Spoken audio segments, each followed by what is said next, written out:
I'm not sure what happened, but we got disconnected somehow. But the bottom line is I think we just need to continue to stay the course and taking the nerve pain medication, following up with the physical therapy exercises. And then if symptoms don't continue to improve, let me know. But the bottom line is it seems like it's one of those things that's just part of your life that you got to pay attention to your body, and your body will help you out, making sure, mentally that you're doing well, because we do know that stress causes more back pain. I am truly sorry we got disconnected, but that's basically the bottom line, and I know you're already dialed into all those things. So if there's more that you need from me, just call my office. I'm speechless. Absolutely speechless.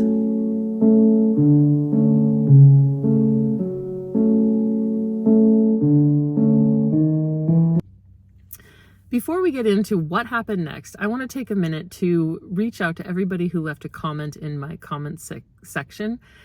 I just wanted to let you guys know that I see you and I hear you, and I'm so sorry that you guys are all going through the same similar situation that I am in respects to not being taken seriously when you have something that's wrong with you. I'm frustrated because I know that medicine is not a complete science yet. I know that we don't know everything about the body or how certain things affect the body, like Alzheimer's or Parkinson's or ALS or any of these diseases that affect people, and nobody knows why, and they're really hard to determine. Now, I am blessed in the fact that all I have is a back problem and a knee issue and a digestion issue, but none of this is going to kill me, and it's just mainly just dealing with chronic pain. So I feel really blessed in that respect, and I don't mean to complain about myself when there's people who are dealing with things that are much more horrible than what I'm dealing with. My point is that the medical industry, in my experience, and apparently in your experience, has really failed a lot of people by just dismissing how they're feeling and the chronic conditions that they're experiencing until it gets to a life-threatening situation. And my heart hurts for that. Okay, so let's get into what happened next. So after my doctor left me that message, I was like in black rage moment. I had a black rage moment where I couldn't even see straight. And I got up and I started walking around. I was pacing, thinking, are you kidding me right now? Like, everything that I felt like I had experienced was just validated. It's all in your head. There's not much wrong with you. Work on your depression. By the way, I don't experience depression, so I'm not sure why she even mentioned that. I had a moment in 2020, and I had a larger moment when I was going through a divorce. But it wasn't as much of depression as it was just feeling hopeless about the situation that I was currently in. Maybe that's depression. I don't even know. See, that's what I mean. Like, I haven't experienced it enough to even know what it is. So I just felt like I felt validated in the worst way, right? And I was so angry about it. And so I immediately called her back, because the section of that video that I cut out, she said, just go ahead and call my office and, if you have any questions. So I immediately called her back and said, I have a question, which is, why aren't you sending me to a spine specialist? And she said, kind of feisty. She said, well, what do you want? An injection or surgery? And I said, I don't know, because I haven't been to a spine specialist yet. I don't even know what's wrong with my back yet. And she goes, oh, well, I emailed you the results. I'm like, yeah, in doctor terms, I don't know what the hell any of that is. I don't know what an L5 is. And I don't want to have to go to YouTube to figure it out, because who do you trust on YouTube? I don't know. I mean, unless I watch people who plant vegetables and go hiking. Like, I can trust them to give me advice on how to plant a carrot properly, or which trails are really great, right? I'm not going to YouTube for medical advice. Oh my God. So anyway, She said, okay, I'll send you to the specialist. Yeah, I'm not exaggerating. She cut me off mid-sentence and said, okay. I'll send you to a medical specialist or a spine specialist. Anyway, so I said, okay, great. Thank you very much. I hung up the phone and immediately started looking for a new doctor, which in my medical group is rather hard to do. They don't really want you switching or moving around. Like once you're established, just stay there. So I immediately started looking, and I have a couple of friends that work in my medical community, insurance, whatever. And they gave me a lot of really great advice on how to break the system, how to get what you want, and who to ask for. So that's what I did. And I found a new doctor, thank God. So as soon as I was done with the spine specialist, I immediately switched to a new doctor. I didn't really want to do that until I saw the spine specialist because I'd worked so hard to get that referral, and I didn't want it to get messed up in case switching a doctor was going to mess up that referral. So I went to the spine specialist, y'all, and she was amazing. And I came in super hot. I was ready for a fight, right? She was 45 minutes late. I was ready to just like lay it on the table. And the reality is I didn't have to. I calmed down almost immediately. She diffused the situation. I told her I'm sick and tired of being ignored. I'm sick and tired of being dismissed. There's obviously something wrong with me and nobody will help me with this. And she's like, yeah, there is something wrong with you. I see it right here on the MRI. There's something wrong with you. Let's talk about it.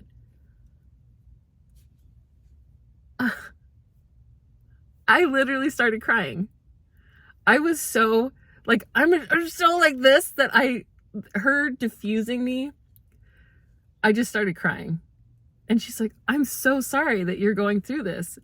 And by this point, the first video had already been put out and you guys had already been talking to me about all of your experiences. And I said, can you explain to me why we're all going through this?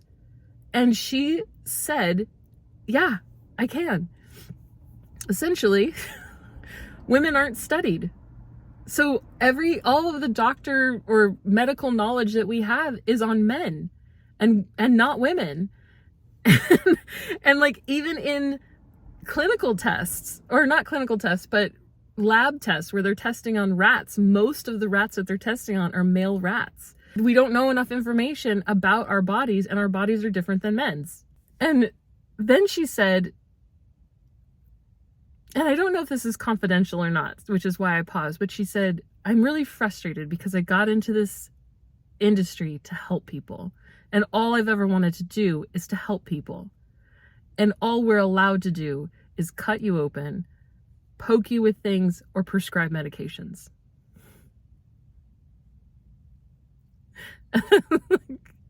Yeah, I know. Because that's what we're all experiencing, right? Like, we don't have any information. We're told it's all in our head. Just go lose some weight. You're fine. Don't be dramatic. And if there is a problem, we're just going to cut you open and take everything out. Knowing that the medical industry does not look holistically at things makes me feel sad.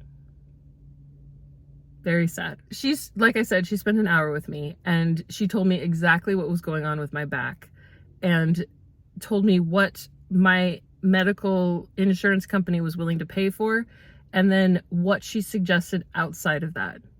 So for the month of January, I have done everything on the Western medicine side of the spectrum. She suggested physical therapy. She suggested swimming and then floating, which was supposed to be, I always want to call, traction. So floating is for traction. She didn't want me like hanging on anything or going upside down. She said, just get into a pool and float. That's going to be your best bet, which is fantastic because who doesn't want to float in a swimming pool? Although it's hilarious when I go to the gym and I take up an entire lane just floating and people are like, so are you going to swim? I'm like, no, it's for physical therapy. I promise. Anyway, I've been spending a lot of time in hot tubs and ice packs and heating pads and ibuprofen and, you know, all of that normal type of stuff. This is the stuff I've been doing for years. She also suggested that I try Pilates in order to create a back brace inside of my body. She didn't want me wearing a back brace on the outside, but on the inside. She said, you need to, your core is really strong, but it's strong in the wrong direction. And I was like, what? And she said, your back is really weak and your core is too strong and it's pulling on things. And so I need to think about creating a back brace throughout my entire core, not just my abs. She suggested to go outside of the Western medicine bubble and try things like acupuncture and massage, chiropractics, all of these types of things, including, and this really like got my, I didn't know how to think about this because I'm so triggered on it's all in your head. But she said that we hold a lot of emotions in our bodies and that our bodies can, well, it's a really long, I don't really know how to shorten this, but essentially your muscles hold emotions, and that there are treatments where you can like do almost like therapy through your muscles to release trapped emotions. And sometimes those emotions can cause pain. And I don't know enough about that to speak to it, because I haven't been through the program yet, but I have signed up for it. So I'm really excited to try it. And at this point, what I have tried, like I said, is acupuncture, floating in a pool for traction, swimming, hot tub, and Pilates. And I can tell you that today I am walking with a cane, crooked and in pain, but I'm not going to give up, because I know there's a solution out there.